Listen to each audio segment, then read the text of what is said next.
I and my girlfriend have been dating for almost 3 years. We have fun together, and we really care about each other. I will say that she's the first thin person I've ever been with. She's flat and pretty short. Most of the girls I've been with have been on the bigger size, in the good places, and I've always been a fan of a bigger size. This all started when I and my girlfriend were watching Netflix a few nights ago and she randomly asked me if I was okay with her having a flat chest. She's always been insecure about it. I asked why she was curious about this, and she told me she noticed that I never really had anything to say about it, and that day she had been trying on lingerie, and none of the ones she tried on fit her. That kind of put her back mental funk where she thinks she's not attractive if she doesn't have a certain figure. She said she was just curious. I told her I had to be honest and said that I'm not attracted to her chest size and that I actually prefer a bigger size. It's not a turn-off, having a smaller size, but not a turn-on. If I'm being honest, that's why I usually prefer she faces away from me during love. She was quiet for a while, and then she said she was going to go home since she had work in the morning. She texted me later on that night and told me what I said hurt her a little. She said we've been dating for a while and never brought this up, and that she feels like I lied to her. I told her I didn't know what to tell her, and that I was just being honest. I was. You are the idiot. My God, you're an idiot. You make her face away from you during love because of her size, and then you told her that? She must be devastated. There is absolutely nothing wrong with preferring a certain body type, or certain physical characteristics, but this is the woman you chose, and have been with for 3 years. Stop white knighting with your whole "I was just being honest" routine. This was not necessary information for you to share with the woman you love, and you've probably set her up for some serious body image issues. You are the idiot.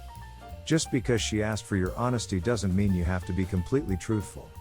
Especially if you know that she's self-conscious about certain parts of herself. You're her boyfriend. You're supposed to build her up every chance you get. Don't make her think the one thing she dislikes about herself is also something you dislike. She's going to feel awful about that.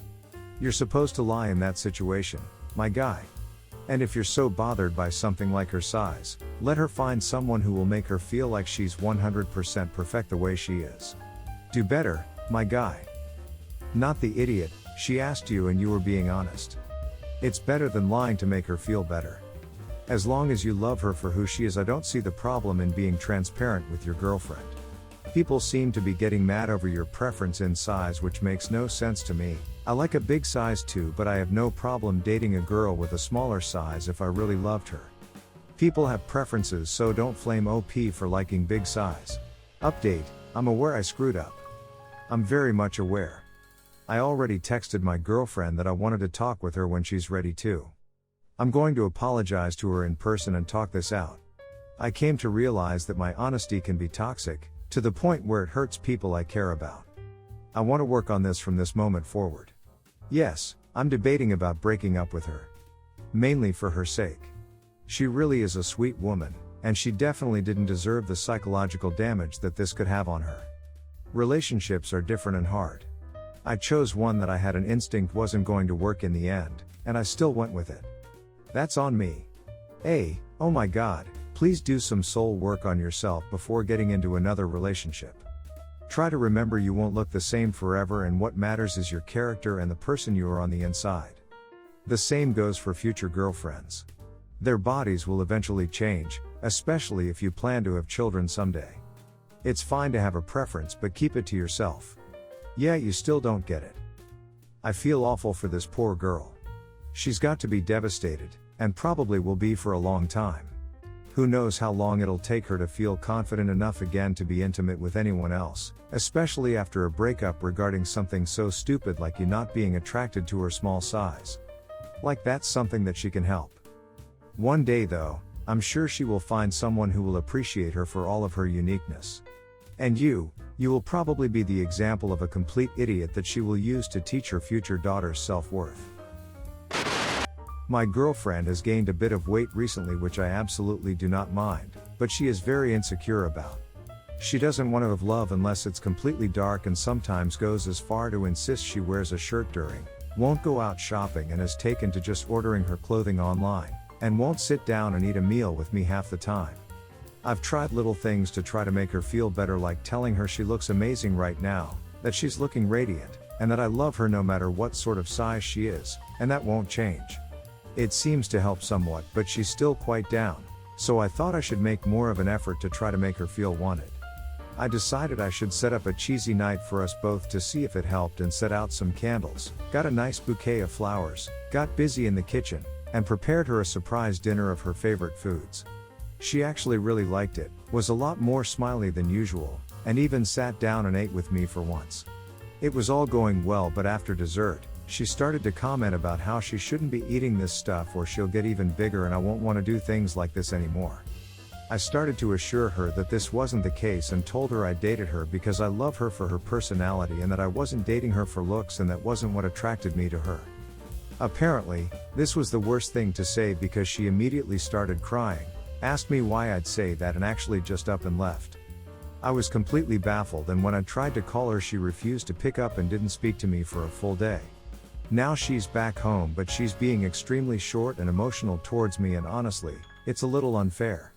I told a female mate of mine what happened and she said I was a complete idiot to say that and got annoyed at me, but none of my male friends think I did anything wrong, so I'm wondering if it's just her being biased towards me and other female. I didn't say she was ugly or anything of the sort. To be honest, I'm kind of shocked at the strength of her reaction and a little upset myself to have all my effort pushed back in my face like this. She still is avoiding me and I don't know what I'm meant to do here. It's like walking on eggshells right now, and all I did was try to make her feel better. Not the idiot. Maybe you could have worded it better, but she has some serious self-esteem issues that she needs to work on herself. What you said, most sane women would not react the way that she did. I'm sure what she heard is you're unattractive, but you have a good personality, which by your description you clearly do not feel is the case. But for her to immediately assume that's what you mean shows just how insecure she is. You are the idiot. Your girlfriend is very self-conscious about her appearance right now, and about eating. She feels ugly. You told her that her looks don't matter, so her feelings about her looks don't matter, basically invalidating all the emotions she's going through right now. Not the best response. And honestly, if I'm going to nitpick, maybe a date night centered around food was a bad idea too. Also, your female friend didn't side with her just because she's a girl, but because she saw it from your girlfriend's perspective. Not the idiot. Your girlfriend needs to deal with her own body problem thing before hoisting it all on you. You are not her therapist. If you are a cool person who digs her mind and body and treats her well, she shouldn't be making her body issues the focus of your relationship. Think real hard about how long you want to deal with this behavior. Her behavior towards you about and involving her body is not healthy or tolerable. Our dog, who is a pug and is 12 years old, was diagnosed with a malignant sarcoma on his upper gum about 5 months ago. We visited 5 vets, all have told us that while they can perform surgery and debulk the tumor will grow back. Chemo is around $450 a month, for the rest of his life. Surgery would be $1,500, $4,500. Every vet has strongly suggested that we humanely euthanize him sooner than later. We reached out to a traveling vet that euthanizes pets at home. He specifically told us that we should think about our dog's quality of life and also think about the mental anguish that he will specifically face when he euthanizes a dog in agonizing pain. With all that being said, we started giving him a lot of pills along with gabapentin, tramadol, and prednisone. One of the cannabis products we give him is CBD Companion, which is bacon-flavored CBD oil that comes with an eyedropper. The vet has also been gracious to give us 90-day supplies of medications. My wife and I agreed that our dog would let us know when it was time for him to pass. Before his diagnosis, we planned to visit family out of the country, me for 2 weeks and her for 2 months with the kids. I canceled my trip to take care of our dog at the request of her a month or so after his diagnosis. Everything was going well, until about a month ago. He stopped taking his pill pockets with his medicine and all but refused to eat. He is constantly panting from pain and does not lie down except when he is exhausted from standing all day due to the pain.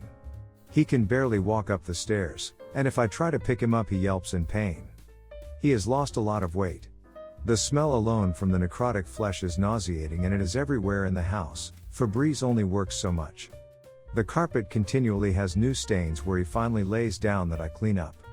My wife insisted that we continue to give him his medication, so I started compounding his medication with the bacon oil. That's right, I crush his prednisone pill up, empty the gabapentin capsule, add 3 drops of RSO, with 75 milliliters of bacon CBD oil. I mix it up together and then take it all in the eyedropper.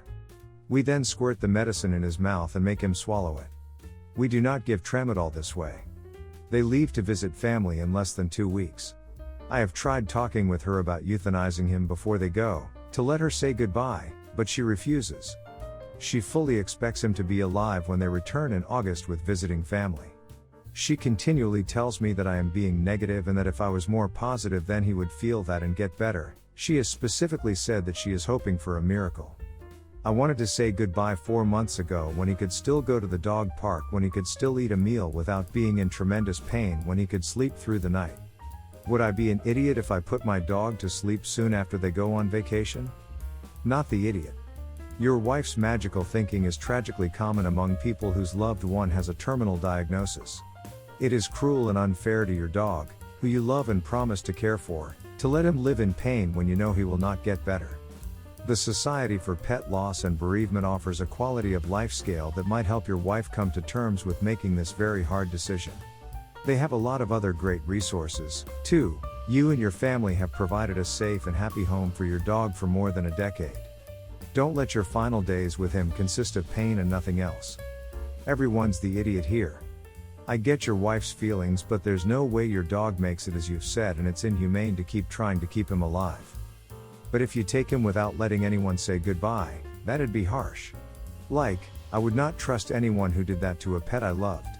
And I'm guessing your wife would find out one way or another, bills, the vet, etc. You need to sit down and have a serious talk. Maybe just be clear with her you need to say your goodbyes now. Something. But you do need to let them say goodbye. Not the idiot. No one is ever ready to say goodbye to their pets. Unfortunately, they don't often pass away peacefully at home and have to rely on their humans to make that call. Your dog is sending the most obvious of signals that he is suffering. Positivity does absolutely nothing for a 12-year-old dog with aggressive cancer. Your wife is totally in denial. Does she not see that the poor little guy's quality of life is appalling? You've got to be his voice and give him the peace he so rightfully deserves. 28. Living alone in a high-rise apartment with my cat, Bella. My dad's sister, and Jess her husband had no children, so they treated me as their own. We were close until my family moved overseas 20 years ago. Earlier this year my dad informed me that my uncle-in-law passed away and that Jess wanted to have a vacation to deal with grief. She'd be staying in my town for a month and wanted to stay with me. I agreed. When Jess moved in, Bella rubbed on her legs. Jess swept her away, telling me that she dislikes cats. The first time somebody resists Bella's charms, but whatever, not like everybody like cats. It was a busy period, I could not take days off work, so Jess passed time on her own, sightseeing and shopping, etc. She also cleaned my place. During weekends I'd keep her company, we'd cook together and chat for hours. It would have been perfect had she not expressed how much she hates Bella. Jess frequently complained how Bella creeped her out by rubbing, jumping, and staring at her when I was out. She also complained about how much I spent on Bella, and the money was better off elsewhere. I would always politely explain to her that I loved Bella and was willing to spend on her. Once I came home and found the storage room open, it was usually closed to prevent Bella from entering as had sharp and toxic things inside. Fortunately, nothing seemed touched. I asked Jess, she said she was cleaning and forgot to close the door. I suspected she did it on purpose, but brushed it off later. Women her 50s and could get careless. Then came a day I reach home to find the windows open. Unmeshed, windows, 14 levels from the ground, wide open. I closed them and looked for Bella, she was sleeping under my desk. I confronted Jess and asked her what the heck? Did she not know cats could jump? Did she not see the meshes I put on windows? Those unmeshed should be closed, at all times. Jess snorted and told me that she opened the windows because it was too warm. Well, I installed air cons for a purpose. This was the last straw, not going to let my cat be at risk any longer. Who knows what she would do next time when I am out. I called up my dad and asked him to have Jess leave before I kick her out myself. Dad soon invited Jess to live in his place. Dad told me later that Jess felt lonely, unwelcomed, and unloved, and it was very mean of me to have treated her this way. I was sorry for not spending as much time with her as I should, but I could not have her endangering Bella's life, even after highlighting how precious she was to me. You are the idiot. You know, I love cats to death, but the woman lost her partner. I think you could have been kinder to her. I understand that she was endangering your cat, but maybe you could have given her a stern talking to and a final warning about what she's doing before making her leave. It's kind of cruel to put an animal above a human being's wellness. Also, the fact that she treated you like her own when you were younger makes me think you're the bigger idiot. Not the idiot. She was definitely trying to murder your cat. Even if she wasn't, it's your house and you have the right to not let her stay there. Oddly enough, this kind of reminds me of something that happened to me when I was younger. I too lived in a high-rise apartment, and we went through quite a few maids/nannies, because everyone had those where I used to live. Well, my cat Peter somehow fell out the window, and the poor guy didn't make it. The maid claimed he just fell out, but my mom suspects she let the window open on purpose and/or pushed him out. Not the idiot. Christ, I don't like my son's snake. That doesn't mean I'm going to leave the poor thing's enclosure open so he can get eaten by the cat. She's a guest in your house. All she's going to do is leave the cat alone and basically ignore her existence if she doesn't like her. It's not like you asked her to be your cat's best friend. If she feels slighted, bad for her. There's a chance she didn't leave the door open or the window specifically to hurt your cat, but even just constantly hating on your cat is rude. I'd only take so much before I'd get angry.